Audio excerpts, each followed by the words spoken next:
President Biden will hold a high-stakes meeting in San Francisco with China's Xi Jinping. It is their first time meeting in a year. There have been signs of progress between the two countries on issues like climate change and the import of fentanyl.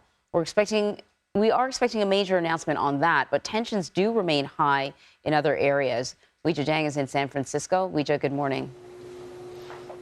Good morning to you, Anne-Marie, and good morning to everybody. These two leaders are expected to talk about several issues over the course of about 4 hours, everything from artificial intelligence to the wars in Ukraine and Gaza. This is their first meeting since the U.S. shot down a Chinese spy balloon back in February, which was just one in a string of incidents that strained an already tense relationship.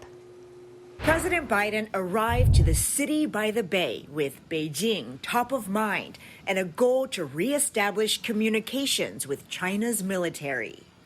To get back on a normal course of corresponding, being able to pick up the phone and talk to one another if there's a crisis. The Chinese went dark in August 2022 when then Speaker of the House Nancy Pelosi visited Taiwan.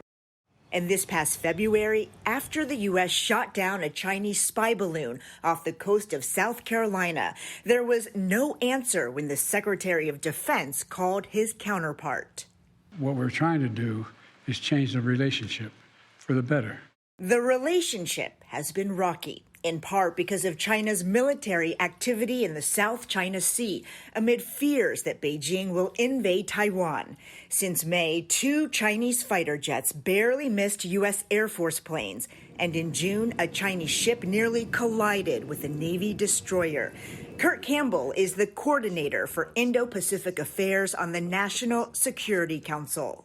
The administration has set low expectations for any big, sweeping agreements. Yeah. But can you talk about why this FaceTime alone is a deliverable, why that is so important? Look, in China right now, almost every major decision is taken by President Xi. And so that means you've got to get to him personally, and the only way to do that is through leader-to-leader meetings. President Biden is hoping that today's summit is a chance to course correct. And as you mentioned, Anne-Marie, on one key issue that's important to so many Americans, they are expected to announce a deal to crack down on fentanyl. And then the president plans to hold a press conference this afternoon. Can we talk a little bit more about that deal? Do we have any details or at least a sense of, where the two sides were hoping to get to on it?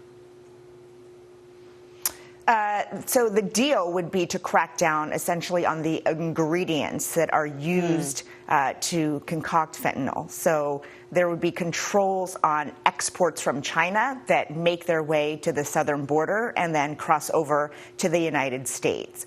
And so we are expecting them to announce that. But aside from that, Anne-Marie, we are not expecting many more action items. But again, the fact that they are meeting at all is very significant, is an action item in and of itself. All right. Well, we'll take what we can get, Weijia. Thank you very much.